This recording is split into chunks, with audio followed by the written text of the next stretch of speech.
इमरान खान साहब को गैर मकबूल करने के लिए, ख़त्म करने के लिए इन्होंने हर हरबा इस्तेमाल किया है, लेकिन अवाम ने उसे रद्द कर दिया है क्योंकि अवाम इमरान खान के साथ खड़ी है।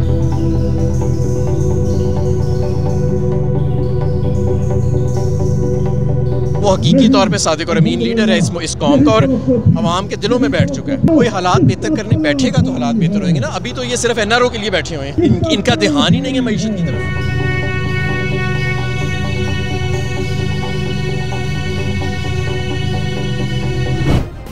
सब्सक्राइब करें और बेल दबाएं ताकि कोई खबर रह न जाए। हमारा सब ये बताएंगे आप क्या होने वाला है, और जो लोग ये बात कर रहे हैं कि इमरान खान साहब की नैली भी हो सकती है, कितनी हकीकत है? देखिए, इमरान खान साहब को गैर मकबूल करने के लिए, ख़त्म करने के लिए इन्होंने हर हरबा इस्तेमाल किया है, लेकिन अवाम ने उसे रद्द कर दिया है क्योंकि अवाम इमरान खान के साथ खड़ी है। वो हकीकी तौर पे सादिक और अमीन लीडर है इस कौम का और अवाम के दिलों में बैठ चुका है।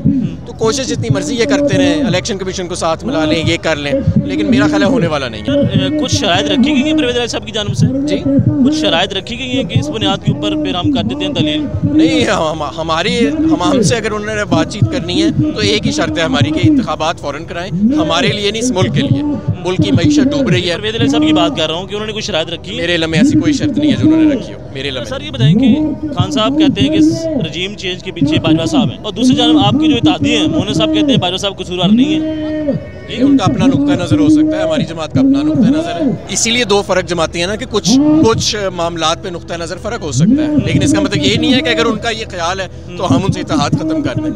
हम जो बुनियादी चीज़ें हैं, जो बुनियादी चीज़ें हैं सियासी, उन पे तो वो हमारे साथ हैं। माशी हालात किस तरफ जा रहे हैं? माशी हालात खतरनाक होते जा रहे हैं दिन ब दिन, और इस गवर्नमेंट के पास कोई प्लान नहीं है। अगर आप वापस आते हैं, क्या आपने अपना होमवर्क किया हुआ है? बिल्कुल, हम आजकल शौकत तरीन साहब की सरबराही में पूरी तैयारी भी हो रही है और मुख्तलिफ एक्सपर्ट्स के साथ हम बैठे हुए हैं कि इकोनॉमी को रेस्क्यू एंड रिकवरी की तरफ कैसे लेके जाना है। इंशाल्लाह लेके जाएंगे। हालात बेहतर होंगे? बिल्कुल होंगे इंशाल्लाह। देखें, कोई हालात बेहतर करने बैठेगा तो हालात बेहतर होंगे ना। अभी तो ये सिर्फ एनआरओ के लिए बैठे हुए हैं, इनका ध्यान ही नहीं है मईशत की तरफ। इनको फ़र्क ही नहीं पड़ता कि यहाँ पाकिस्तान की आवाम की पे क्या गुजर रही है। इन्होंने एनआरओ लेके वापस, फिलहाल तो जो हालात के मुताबिक उस वक्त के हिसाब से खान साहब ने फैसला किया, वो अभी तक तो वक्त ने साबित किया कि दुरुस्त फैसला है।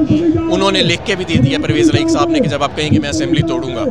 और आपने देखा कि जो हम पे जबर हो रहा था हमजा शहबाज की हुकूमत में, वो अब नहीं हो रहा, और काम भी पंजाब के ज़्यादा तेज़ी से, तरक्की के काम ज़्यादा तेज़ी से हो रहे हैं। तो अभी तक तो फैसला ठीक है। कोई आपको वहाँ से कोई ऐसा नुक्ता नहीं आया कि जिसके ऊपर आपके इतराज़ हो? अभी तक तो नहीं आया। खुश हैं आप? हम तो खुश हैं। सर अगर असेंबलियाँ दलील हो जाती हैं, आपको लगता है कि कोई चांस होगा इलेक्शन हो जाएंगे? अगर नहीं होते फिर क्या करेंगे? हम यहाँ पे 2 इलेक्शन तो कराएंगे ना अपने असेंबलियों के।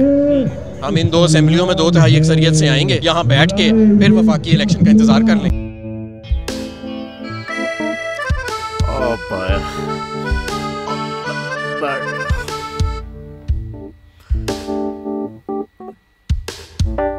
इंतशार से निकलने का वाहिद हल इंतखाबात हैं। हकीकी आज़ादी मार्च आज रवान। हाँ, आयत के मुताबिक अगर आप उसको ये रिपोर्ट दे दें तो मैं आपको अपनी 4 सीटें दे दूंगा। मौलाना खान साहब, वो जो रिमोट हमें दे दे, और वो जो नीली पीली चैनल है वो लगाए। जाओ शहबाज, हम ऐसा टीवी देखते ही नहीं जिसका रिमोट हमारे हाथ में ना हो। और यहाँ पे कोई 2 नंबर ही नहीं चलेगी। और हम कोई गुलाम है जो आप रिमोट मांगे हम दे दें? Absolutely not. यहाँ पे सिर्फ पाकिस्तान का नंबर 1 चैनल चलेगा, बोल, जो हकीकी सहाफत की जंग लड़ रहा है पाकिस्तान के लिए, कोई और नहीं, सिर्फ बोल खड़ा है। आप सब भी बोल देखें।